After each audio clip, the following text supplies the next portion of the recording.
عايزك تعرف ان اغلب المشاكل اللي بتحصل في العالم دلوقتي بتحصل بسبب الرجالة اللي التستوستيرون عندهم قليل. وانت لو متابع اخبار اكيد عرفت جيفري ابستين. باختصار جيفري ابستين كان بيعمل ايه؟ كان بيروح جزيرة معينة كده ويقعد يدعو الناس الاغنياء والناس اللي هم الغريبة شوية، اصحاب الشركات وكده، ويروح هناك ويجيب اطفال وببساطة يغتصبوا الاطفال دول. تمام. الموضوع اتعرف والايميلات اتسربت ومش عارف ايه. في الايميلات دي اللي كان مهم بالنسبة لي ان كان في ايميل مع الدكتور جيفري ابستين، كانوا بيتكلموا عن التستوستيرون ليفلز بتاعته. تخيل كانت كام؟ عشان تعرف الاول قبل ما ادخل في موضوع التستوستيرون وكده، الليفلز الطبيعية دلوقتي اللي بيقولوا انها المفروض طبيعية او الافريج من 300 لحد مثلا 500 600 لو انت محافظ على نفسك قوي. تمام. والموضوع مش intentional بالنسبة لك، اللي هو انت عايش عادي وطلع 500، محظوظ. تمام. جيفري ابستين كان 170 باين ولا 112، رقم قليل قوي، اللي هو شوية ويبقى ست. يعني انت متخيل هو التستوستيرون عنده قليل للدرجة دي ان هو شوية وحرفيا ويبقى ست.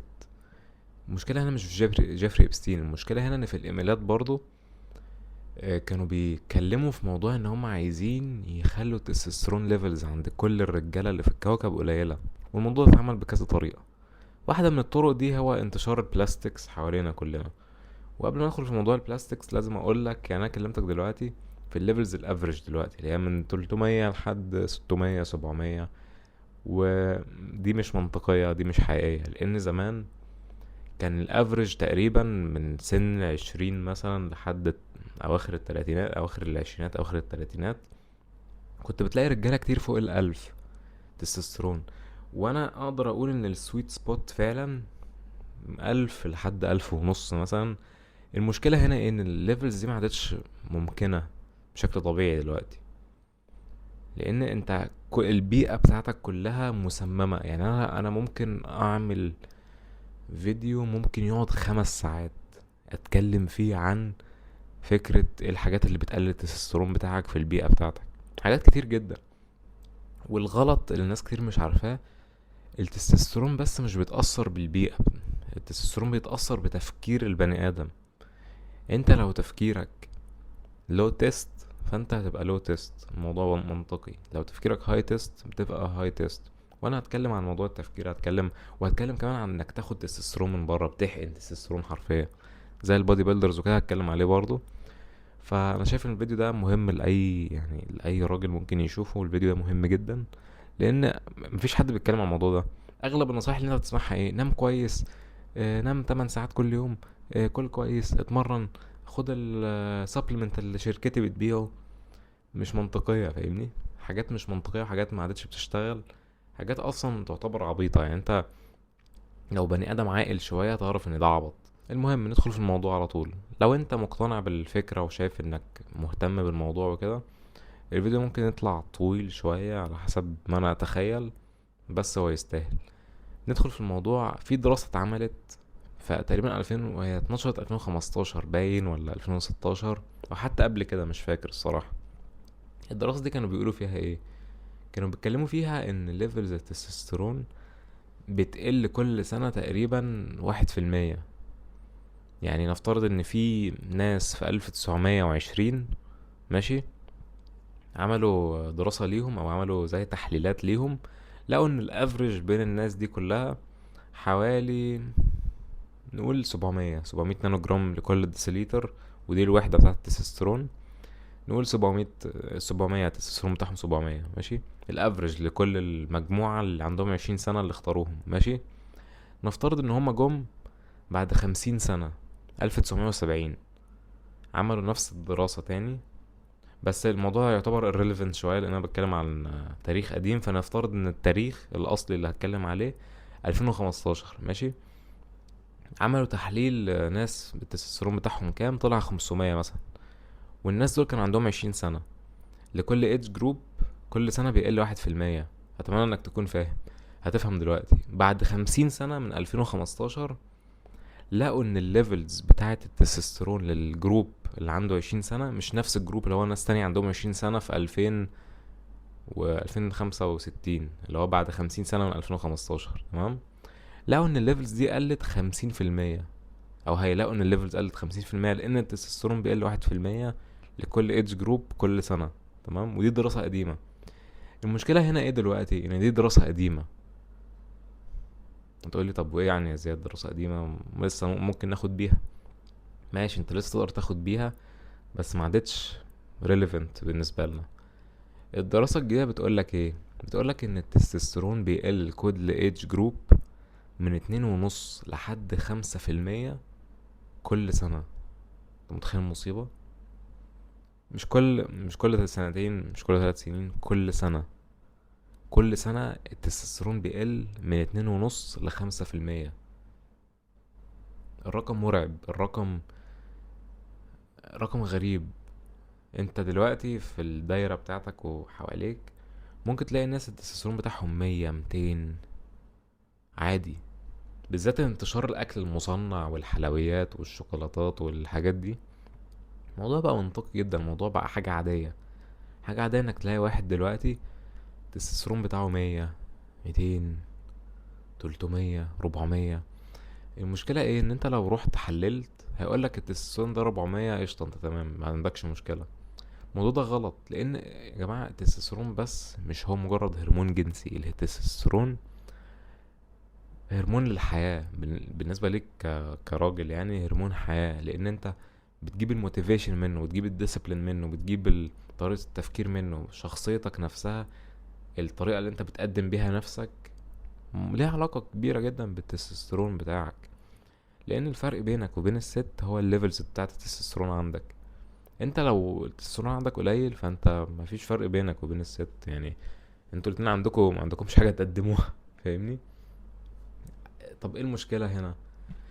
المشكلة هنا ان انت بيئتك زي ما قلت لك كلها حاجات بتقلل التستوستيرون. انت ما تقدرش تتفادى حاجات معينة. في حاجات معينة موجودة في البيئة بتاعتنا ما نقدرش نتفاداها.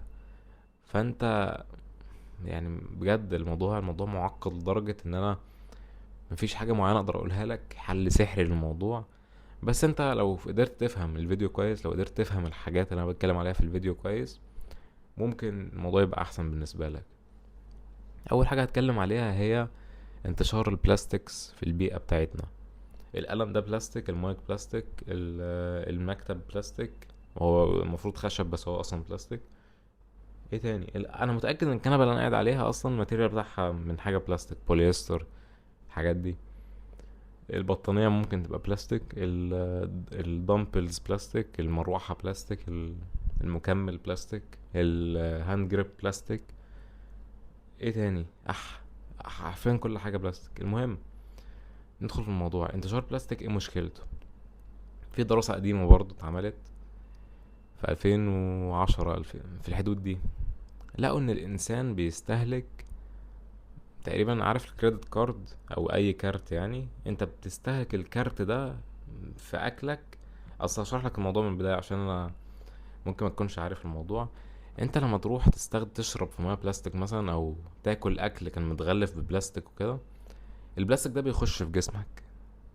الهدوم اللي انت لابسها دلوقتي ممكن تبقى بلاستيك عادي، ممكن تبقى بوليستر، ممكن تبقى الاستين، ممكن تبقى سباندكس، الحاجات دي كلها. حاجات الليتكس اللي انت بتحطها على جلدك هتقولي طب ده بيدخل جوه جسمي ازاي؟ بيدخل جوه جسمك عن طريق ان انا ماسكه دلوقتي في بلاستيك صغير جدا، يعني انا مش عارف انا ماسكه ليه اصلا. المهم في زي مايكرو بلاستيك صغيرة جدا مش بتلاحظها، بتطلع والحاجات دي تدخل من جلدك حرفيا. تمام. دي طريقة التلامس. مثلا في طريقة تانية زي اللبس. انت لما تعرق في اللبس ده، العرق بيخش في اللبس عندك البلاستيك، وبعدين يدخل في جسمك تاني. فانت بتدخل بلاستيك على طول لجسمك. بالذات مصيبة لو انت لابسه في الجزئية اللي تحت. لو فوق مش مصيبة اوي، ممكن تلبس تحتها حاجة قطن وكده. انما لو تحت دي مصيبة، لان بتزود الحرارة، والحرارة غلط على المكان اللي تحت ومش عارف ايه. حاجات كتير جدا هتكلم عليها. المشكلة هنا برضو مش كده، في الاكل كمان. اي اكل متغلف، انت اكيد بتشوف تغليف المطاعم بيبقى عامل ازاي. بلاستيك. كل حاجه بلاستيك. في بلاستيك لايننج حرفيا جوه، في واكس، الواكس ده بقى فيه فاليتس، وفي بارابينز وفي بي اف ايز. الحاجات دي كلها هي الكيميكالز المضره الموجوده في البلاستيك. فانت ما فرقناش اي حاجه. البلاستيك يا جماعه منتشر في كل حاجه حرفيا. تمام. هتقولي طب انا لو رحت اشرب قهوه من كافيه وكده، عادي اشربها في البتاع البلاستيك دي اللي هي الازازه البيضه البلاستيك المعفنه دي؟ اقول لك لا طبعا، لأن انت بتنزل ميه سخنه وكده، والميه السخنه دي الميه السخنه بتساعد ان البلاستيك يطلع بشكل اكبر. تمام. فانت حرفيا لو شربت من حاجه سخنه في حاجه بلاستيك، انت بتطلع مليارات المايكرو بلاستكس تشربها، ودي بتتجمع جوه جسمك. عارف لو بتتجمع فين؟ سيبنا من باقي الجسم، بتتجمع في التستيكلز او الخصيه. انت متخيل؟ لقوا ان السائل المنوي 100% من الناس اللي عايشين على الكوكب فيه بلاستيك. دي حاجه بس تعرفها. نرجع لموضوعنا. هتقولي طب اشرب في البلاستيك؟ اقول لك لا، متشربش فيها، اشرب في الورق او الحاجه الكرتون، الازازه الكرتون. هقول لي يعني انا كده تمام؟ هقول لك لا، انت كده مش تمام، لان بتاع الكرتون دي اسوأ.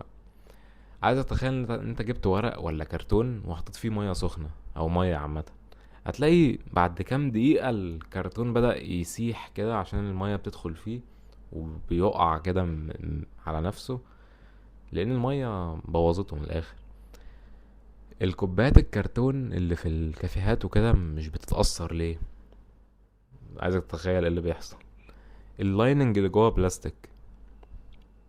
انت متخيل الفكره؟ اللايننج اللي جوه حرفيا فيه طبقه بلاستيك خفيفه كده مغلفاه. هتقول لي خلاص يا زياد، انا مش هشرب لا قهوه من الكافيهات، ولا هشرب ميه من بره، ولا هعمل اي حاجه دلوقتي. طب لو رحت اشرب بيبسي مثلا، هل هيبقى عادي لانه مش في بلاستيك؟ برضه غلط، في لايننج بلاستيك من جوه. والناس عملوا فيديوهات، حطوا العلبة في اسيد معين، ولقوا ان الاسيد ده لما حل العلبة لقوا بلاستيك جوه حرفيا. فمفيش امان دلوقتي. انت الحل الوحيد، انا مش عايز حاجة اللي هو تخوفك وكده، بس الحل الوحيد ان انت تحاول على قد ما تقدر تبعد من الحاجات دي. وما تبقاش عبيط برضه، يعني ما تبقاش خارج مع صحابك وكده قاعدين بره 12 ساعة وتقول لهم لا انا مش هشرب ميه من بره عشان في بلاستيك ومش عارف ايه. هتقولي طب انا في البيت بشرب من البتاعه الكبيره البلاستيك دي. هقولك غيرها وهات فلتر. الفلتر اوفر بكتير، وميه unlimited. هتغير بس الشمع كل فتره وخلاص. هتقولي طب الفلتر كده امان وكده؟ اقولك اه، احسن بكتير. انا كنت راجع من الجامعه من كام يوم، شفت عربيه نقل بتنقل بيبسي بقى وحاجات اللي هي ازايز ميه في بلاستيك وكده. قسما بالله عربيه النقل اللي بتنقلها، الشمس درجة الحرارة ال40. يعني انت متخيل الحرارة اللي الحاجات دي بتمر بيها عشان توصل لحد باب بيتك؟ موضوع غلط جدا، موضوع غلط جدا يا جماعة. بجد انا مش مقدرش اللي هو اتكلم باستفاضة عن قد ايه الموضوع ده مضر. هتقولي طب خلاص، انا دلوقتي استهلكت البلاستيك وهو جوه جسمي، بيعمل ايه جوه جسمي؟ البلاستيك باختصار فيه كذا كيميكال، فيه البي بي ايز، فيه الفاليتس، في الفوريفر كيميكالز، في البي اف ايز اللي هي فوريفر كيميكالز، بي اف اوز. في زي صيغ كتير جدا للحاجات دي. الحاجات دي بتدخل جوه جسمك، ممكن تسبب انها تعمل سرطان. هي 100% بتعمل سرطان لانها كارسينوجينز، بتعمل سرطان ومضرة. يعني بتفشخ الهرمونات. ايه تاني؟ الحاجات دي كمان غير انها بتفشخ الهرمونات وبتعمل سرطان وكده، ممكن توصل لمرحلة انها كمان بتجيب لك مشاكل في الجهاز الهضمي، مشاكل في جسمك كله. عشان كده انت لو لاحظت هتلاقي ان موضوع ان التستوستيرون قل عند الشباب وكده. هتلاحظ ان العيال الصغيرة اللي في المدارس كل جيل عن التاني بتلاحظ ان هما شكلهم اصغر. يعني نفترض مثلا ان احنا رحنا جبنا واحد في تالتة ثانوي السنة دي، واحد في تالتة ثانوي من 10 سنين، on average مين هيبقى شكله اصغر؟ اكيد اللي موجود السنة دي. ليه؟ لان التستوستيرون عنده اقل بكتير. هتقولي طب انا يا زياد لو دلوقتي رحت اتمرن ومش عارف ايه واكلت كويس ونمت كويس وكده، هيفضل قليل برضه، هيفضل 400 ولا 300. في ناس كتير جدا رياضيين وشكلهم حلو ومش عارف ايه والتستيرون عندهم قليل. ليه؟ لان هو مش بيبرايورتايز حياته بطريقه معينه، او مش بيخلي حياته عايشه بطريقه اساسيه ان هو يعالج المشكله دي. فبيفضل معاه المشكله دي، بيفضل يعاني منها لحد ما يكتشف متاخر. تمام.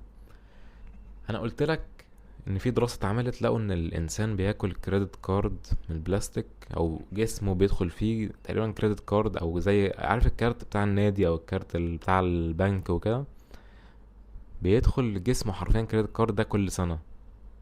انت متخيل يعني كل سنة حرفيا بيدخل جسمنا كارت كريدت كارد لجوه، واللي فيه بيتخزن وفيه اللي بيطلع. تمام، بيطلع ازاي؟ بيطلع عن طريق العرق، وفي زي ديتوكس، حاجات ديتوكس وكده بتقدر تشربها وتاكلها وبتطلع الحاجات دي برضو.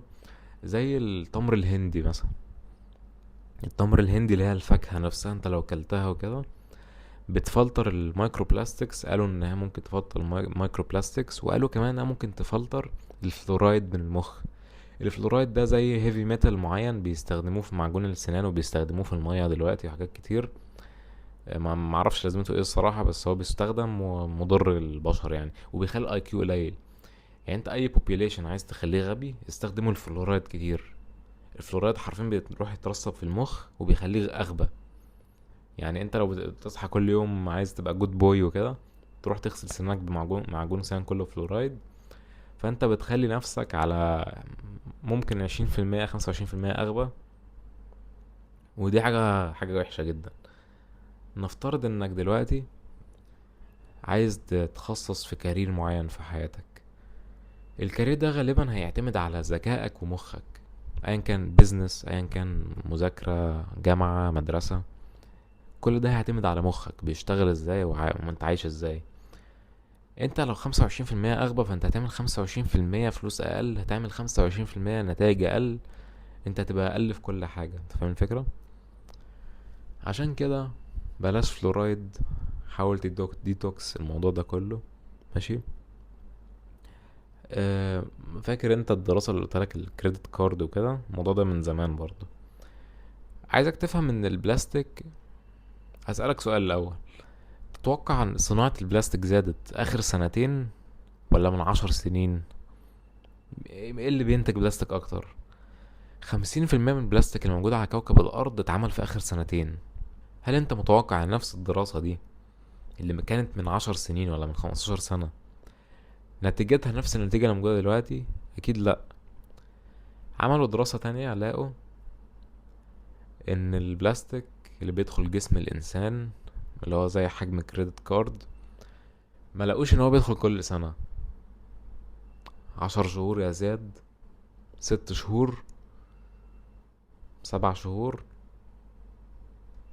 4 شهور. لقوا ان هو بيدخل كل 3 شهور. كل 3 شهور حرفيا انت بتدخل جسمك كريدت كارد بلاستيك، من الاكل، من المية، من القرف اللي موجود حواليك، من اللبس اللي انت تلبسه.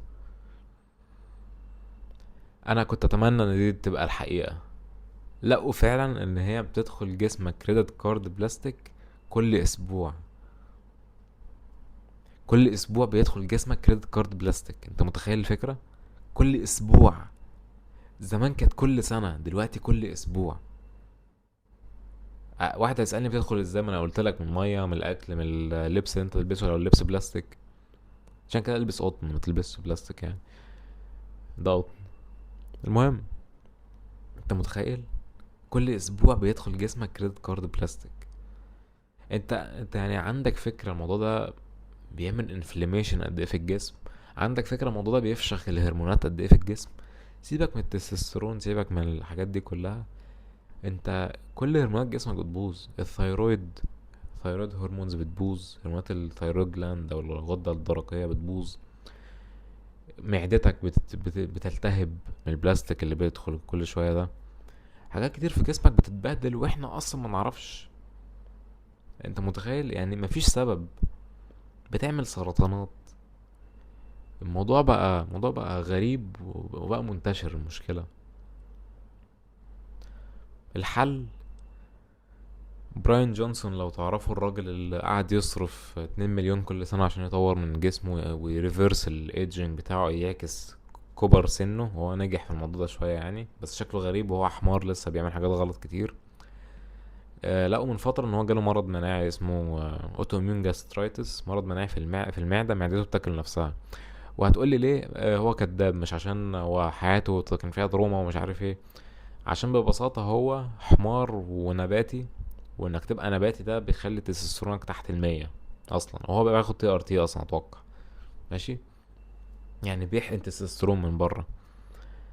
بقى عشان جسمه مش بينتج تستوستيرون كافي زي ما هو عايز، فبيحقن من بره مع انه حمار ونباتي. يعني انت بتعمل حاجة ضد عكس التانية ولا. المهم، انك تبقى نباتي بجد اغبى حاجة ممكن البني ادم يعملها في حياته. يعني مفيش اي سبب حرفيا يخليك تبقى نباتي، مفيش. انا حاولت اسمع الناس النباتيين الحمير اللي بيقعدوا يتكلموا ويقول لك ايه انك تبقى نباتي ومش عارف ايه احسن بكتير، وانت بتشوف شكله بتحس ان هو مش صحي اصلا، بتحس ان هو تعبان، لا مريض، مش تعبان اللي هو تعبان في دماغه، مريض، فاهمني؟ في مشكلة عنده، بتحس لونه غلط، في حاجة غلط، فاهمني؟ هرموناته اكيد بايظة رايحة في داهية. هقول لك ليه الناس بتتحسن لما تروح لدايت نباتي.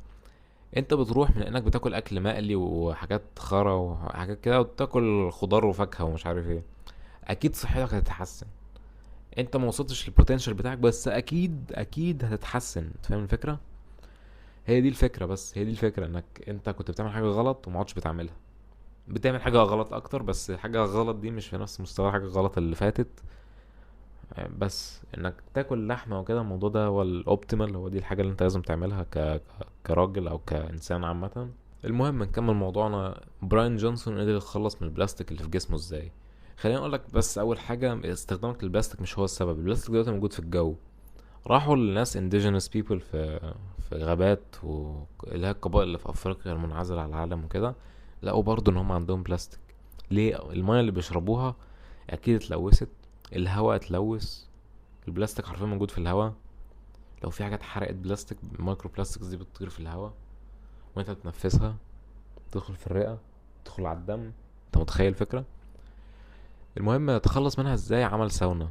ساونا كل يوم مدة 20 دقيقة. واحد هيجي يقول لي يا زياد الساونا بتقلل التستوستيرون اصلا.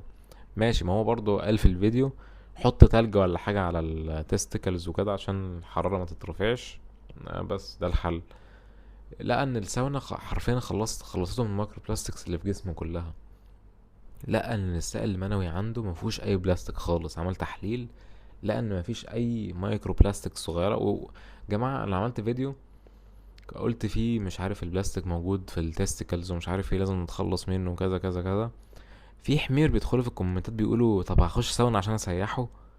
يا جماعة يعني انا البني ادم الطبيعي دلوقتي بقى اغبى بكتير من اي فترة عدت. يعني بجد البني ادم الطبيعي دلوقتي بقى غبي بطريقة اللي هو تحس انك بتتعامل مع بني ادم ما عندوش مخ، او واحد بياكل سكر كتير فمخه بطيء. لا، مش ده السبب، او مش دي الحاجة اللي هتعملها. وانا لازم اشرح كل حاجة بالحرف؟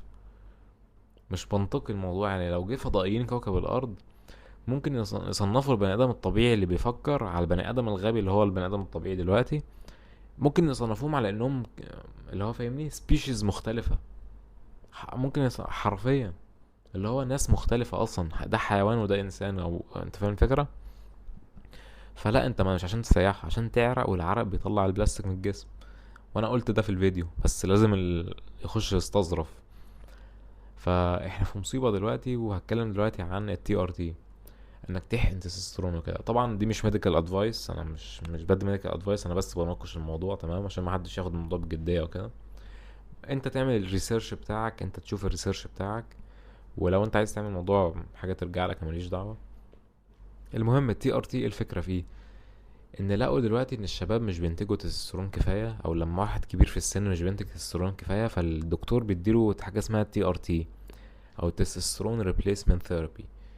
الثيرابي ده باختصار ان هو بيحقن له تستوستيرون من بره، فتستوستيرونه بيزيد، بيبقى فوق ألف ونص. بياخد مثلا آه تقريبا 200 ملي كل أسبوع.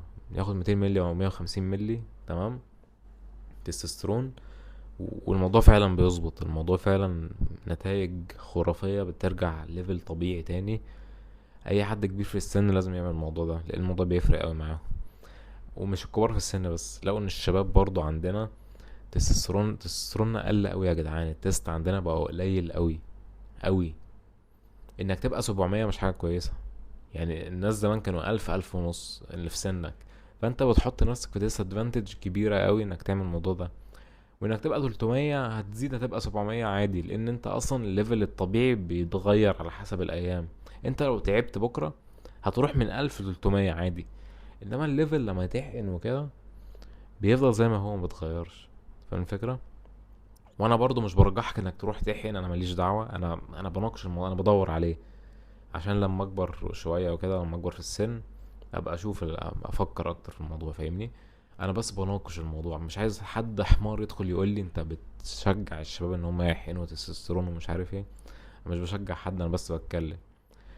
المهم حتى الشباب اللي في العشرينات دلوقتي، لو عندك تستوستيرونك 200 100 كده، انت لازم تحقن يعني، مع احترامي.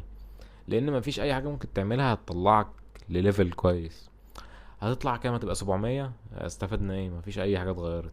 فاهم الفكره؟ المشكله هنا ايه؟ كل الدكاتره وكل الناس اللي على السوشيال ميديا الرياضيين وكده بيقولك لا ما تحقنش، مش عارف ايه خطر. عارف اندرو هيوبرمان؟ عارف جو روجن؟ عارف الناس دي كلها؟ عارف جريج دوشيت او جريج دوسيت؟ كل الناس دول بيحقنوا. كل الناس دول بياخدوا تي ار تي، ويقول لك لا لا ما تاخدش تي ار تي غلط، عشان عشان الابيلينج بتاع الماسز يعني، يبقى اللي هو فاهمني، تبقى الناس فاهماه، يبقى متعاون مع الناس، الناس ما تهاجموش وكده. بيقول لا ما تحقنش، خليك طبيعي، طبيعي كويس، مع ان هو بيحقن. ليه هو يحقن ويقول لك ما تحقنش؟ لان الموضوع فاده، لان الموضوع فعلا ليه لازمه. فاهم الفكره؟ روح شوف جو روجن عامل ازاي. جو روجن بيحقن تستوستيرون وعنده 50 سنه ولا حاجه. روح شوف جسمه عامل ازاي، روح شوف حياته عامله ازاي. الراجل تحسه لسه شاب عادي، لان التستوستيرون ليفلز بتاعته زي ما هي ما اتغيرتش. ممكن يكون شكله كبر في السن بس الراجل صحي تمام. اندرو هيوبرمان كذا مره قعد يرجح في سبلمنتس تاخدها عشان تعلي التستوستيرون بطريقه ناتشورال، وهو بيحقن، هو مش بياخدها، هو بيحقن. الناس دي كلها بتحقن ليه وتقول لنا ما تحقنوش؟ انت فكرت في الموضوع ده قبل كده؟ انا مش عارف، بس انا شايف ان الكام سنه الجايين الناس هيبداوا يتكلموا عن الموضوع ده بشكل اكبر بكتير. انا متوقع الموضوع ده هيحصل، انا متوقع جدا الموضوع ده هيحصل. انا بجد انا متاكد ان هو هيحصل. الناس هتبدا تقول لا احقنه ومش عارف ايه، في مشاكل بتحصل ومش عارف ايه. وانا برضو انا كذا مره هقول، انا مش بقول، انا بفكر بس معاك، بفكر بصوت عالي. فاهم فكره؟ انا ما بقولش لحد يروح يحقن، والبادي بيلدرز عارفين ده كويس. اصلا الدوز اللي هي 150 ل 200 قليله تعتبر للبادي بيلدرز. البادي بيلدرز بياخدوا دوز كبيره قوي، بياخدوا 600 700. فالتستوستيرون عندهم بيروح ل 5000 6000 ولا حاجه. انما انت هتاخد جرعه تي ار تي الدكاتره بيكتبوها حرفيا للناس، مش حاجه جديده، مش حاجه جديده احنا اخترعناها. بتبقى 150 200.